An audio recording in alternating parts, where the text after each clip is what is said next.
Shalom anak-anakku sekalian, selamat datang kembali dalam kelas pembelajaran online Pendidikan Agama Kristen untuk kelas 11.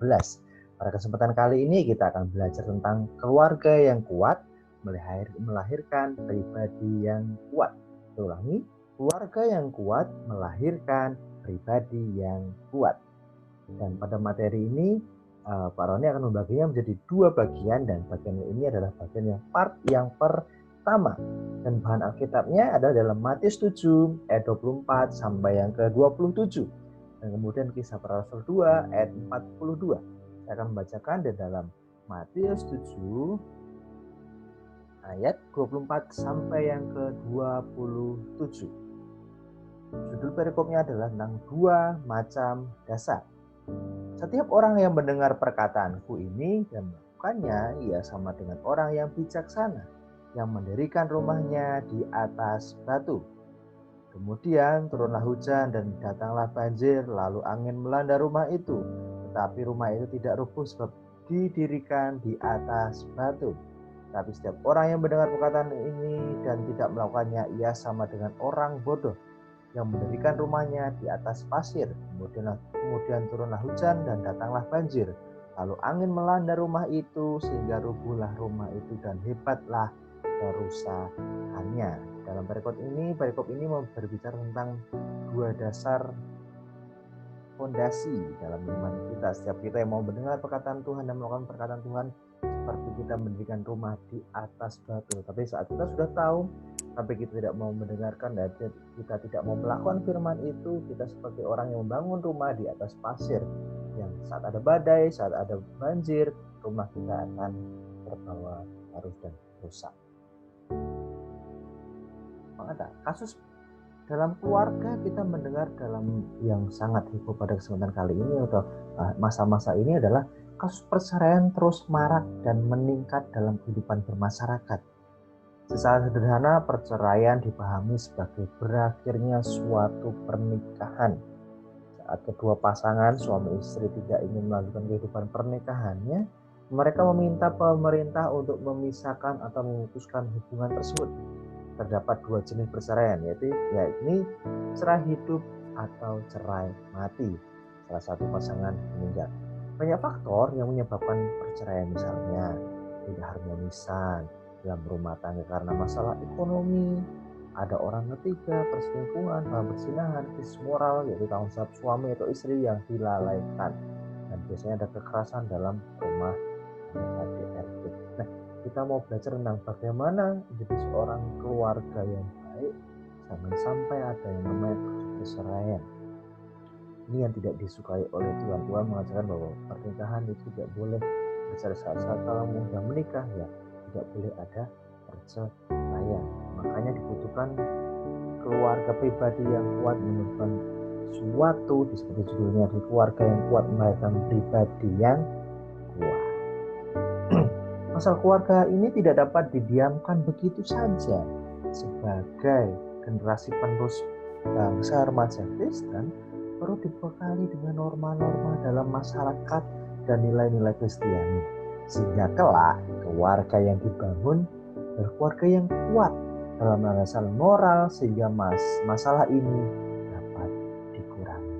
Nah, coba perhatikan gambar pada sebelah itu bisa mencontohkan keluarga yang kuat, menjadikan pribadi yang kuat, dan kita mau menjadi orang-orang yang hebat. Dan kita jangan sampai dalam keluarga kita terjadi keropos dan sebagainya, karena mendirikan bangunan di atas pasir, mendirikan bangunan di atas batu, fondasi yang kuat, dan pribadi anak-anak menjadi kuat karena keluarga yang kuat.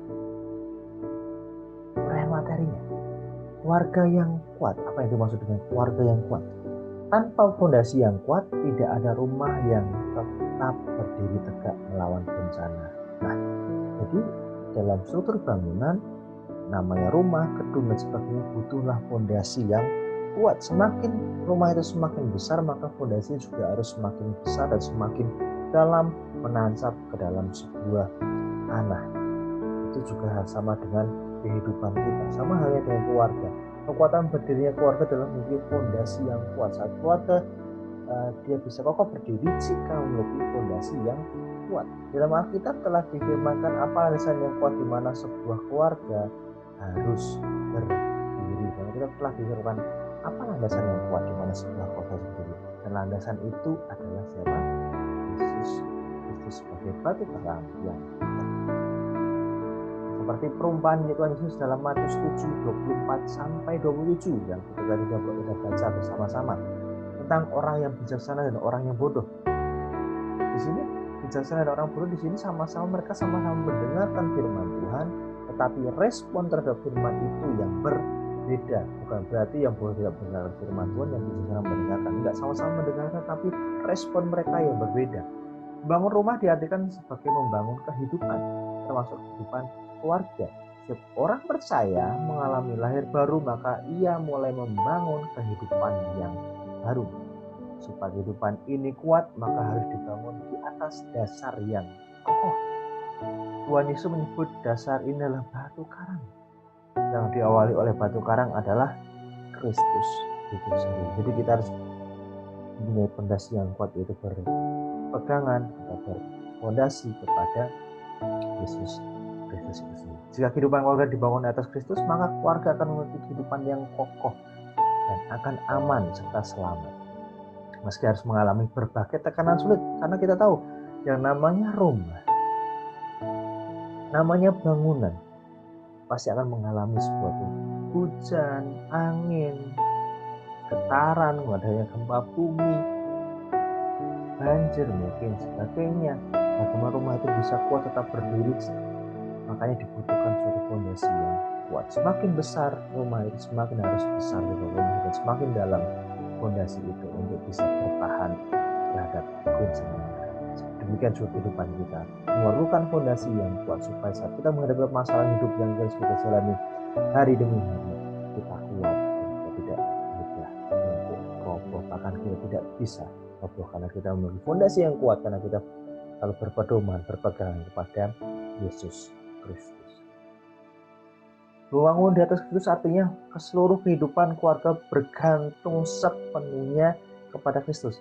Apapun yang kita lakukan sepenuhnya bergantung kepada Kristus, bukan orang lain, bukan saudara atau bukan pekerjaan kita, tapi kepada Yesus Kristus. Seluruh bangunan kehidupan keluarga bertumbuh sepenuhnya kepada Kristus sebagai landasan hidup keluarga. Kristus akan sepenuhnya menopang kehidupan keluarga Kristen dalam menghadapi berbagai persoalan kehidupan, dan memampukan keluarga melewati ujian sehingga tetap kokoh dan kuat berdiri serta memperoleh keselamatan kekal. Jadi firman Tuhan mengatakan bahwa kita berpedoman atau bergantung sepenuhnya kepada Kristus, karena Tuhan yang menuntun kehidupan kita, yang menolong kehidupan kita, menopang kehidupan kita untuk bisa menghadapi persoalan-persoalan atau ujian yang harus kita lewati dalam setiap aspek kehidupan. Berbeda dengan orang yang bijaksana, orang yang bodoh mendirikan rumah di atas pasir. Mereka mendengar firman Tuhan, tetapi dia justru mendirikan di atas pasir. Kenapa? Melambangkan orang yang membangun kehidupannya dengan tujuan jangka pendek, asal jadi, asal cepat selesai. Yang di atas dunia misalnya harta, kekuasaan, dan kehormatan. Semua hal dunia ini sifatnya tidak tetap, seperti pasir yang mudah bergeser. Jika persoalan datang, hasilnya adalah kehancuran. Keluarga mengandalkan dunia ini sebagai landasan kehidupan. Jabatanmu, uangmu, pandaianmu, relasimu, semua bisa bergeser. Tidak ada yang kekal. Jika persoalan datang, apa yang terjadi? Maka yang akan didapat adalah kehidupan yang lemah, mudah terseret arus yang jahat, dan pada akhirnya hidup menjadi hancur. Kehidupan keluarga yang hancur akan mendatangkan penyesalan. Realitanya yang terjadi di kehidupan orang adalah sangat sulit. Bahkan kita pun tahu mempraktikkan firman Tuhan dalam kehidupan sehari-hari itu tidaklah mudah. Tidak ada yang mengatakan, oh sangat mudah saya bisa. Pasti ada rintangan, ada kesulitan yang harus kita hadapi. Namun jika keluarga Kristen benar-benar mengandalkan Kristus sebagai landasan hidup, dan setiap hari mau berusaha keras membangun hubungan yang dalam dengan Kristus, serta menjadikan kasih sebagai pengikat, maka Kristus akan menolong umatnya untuk dapat melakukan kehendaknya. Ini saya, keluarga Kristen, akan mampu menahan badai kehidupan yang menerpa dan menerima upah yang indah karena berhasil melewati ujian. Kemudian kita mau bahas tentang yang sebenarnya adalah tentang keluarga yang kuat. Kita bahas tentang kepribadian yang kuat. Untuk menjadi pribadi Kristen yang kuat, setiap anggota keluarga, lagi-lagi anak-anak, perlu selalu membiasakan hidup dalam pola hidup Kristiani setiap hari. Kebiasaan hidup ini adalah yang paling penting sekaligus merupakan suatu kebutuhan, bukan lagi suatu yang dipaksakan, tetapi sebuah habit, jadi kebiasaan, pembiasaan. Karena sudah menjadi pola hidupnya, jadi seperti itu, bukan jadi sesuatu yang terpaksa, tapi sudah jadi habit seorang hidup. Dalam hal ini kita perlu membiasakan berrelasi secara sengaja dengan Tuhan. Tadinya dibiasakan, dipaksa, tapi lama-lama menjadi suatu kebiasaan, sehingga mengembangkan kehidupan anugerah Tuhan menjadi suatu kebutuhan. Sebagaimana setiap hari kita membutuhkan makan dan minum untuk kebutuhan jasmani, kebutuhan rohani juga perlu dijadikan kebiasaan setiap hari. Apa yang kita tahu bahwa pribadi itu dalam jemaat awal maupun mempunyai kebiasaan untuk mengembangkan kehidupan rohani dengan Tuhan. Dan sama bagaimana yang terjadi dalam Kisah Rasul 2:14 berikut ini. Mereka bertekun dalam pengajian rasul-rasul dan dalam persekutuan, dan mereka selalu berkumpul dan memisahkan roti. Untuk menjadi pribadi yang kuat, kita mau belajar dari pedoman dari ayat ini. Mereka bertekun dalam pengajian rasul-rasul dan dalam persekutuan, dan mereka selalu berkumpul untuk memisahkan roti dan berdoa. Dalam ayat ini mengandung beberapa hal yang menarik dalam mengembangkan kebiasaan hidup rohani setiap hari. Apa saja yang kita bisa pelajari atau kebiasaan yang harus kita lakukan dalam kehidupan rohani kita setiap hari? Yang pertama, pribadi dan keluarga Kristen setiap hari bertekun dalam pengajaran rasul-rasul. Artinya apa di sini? Setiap hari kita harus bertekun dan setia untuk membaca dan memahami Alkitab sebagai pengajaran rasul-rasul. Kalian harus membaca merenungkan firman itu setiap hari. Bagaimana kalian mulai sekarang kita mau sama-sama belajar membaca firman Tuhan dari awal hingga akhir. Kemudian yang kedua, kita melakukan suatu persekutuan bersama. Dimulai dari mana? Keluargamu. Kemudian di dalam gereja, dalam komunitas remaja, pemuda, bahkan ibadah yang umum dan sebagainya. Kita terbiasa untuk melakukan persekutuan. Kemudian berkumpul, memecahkan roti, dan melakukan perjamuan kudus. Di setiap gereja kalian pasti ada aturan tersendiri untuk melakukan perjamuan kudus. Ada yang sebulan sekali, ada yang setiap minggu dan sebagainya. Itu sesuai dengan aturan gereja masing-masing. Di sini bagaimana kita memecahkan roti dan melakukan perjamuan kudus, yaitu kita mengingat pengorbanan Tuhan di atas kayu salib, tubuhnya dan darahnya dilambangkan sebagai roti dan anggur. Kita bisa selalu mengingat pengorbanan Tuhan untuk menebus setiap dosa kita. Dan yang keempat, berdoa bersama untuk kepentingan pribadi, sesama, dan gereja. Jangan lupakan juga berdoa secara pribadi buat kalian sendiri, berdoa buat sesama kalian, keluarga kalian, bahkan untuk ke gereja, jemaat Tuhan. Demikian materi kita pada kesempatan kali ini dalam part yang pertama, dan pertemuan berikutnya Pak Roni akan melanjutkan dalam part yang kedua. Silakan kalian mempelajari bagian ini untuk mempelajari video ini, bahkan di dalam buku paket kalian bisa mempelajari yang lebih baik lagi, lebih detail lagi. Dan jika ada sesuatu yang kalian belum paham, bisa bertanya langsung secara pribadi melalui chat WA atau dalam media pembelajaran, atau bahkan saat bertemu langsung dengan Pak Roni. Demikian, dan Tuhan Yesus memberkati kita semua. God bless you.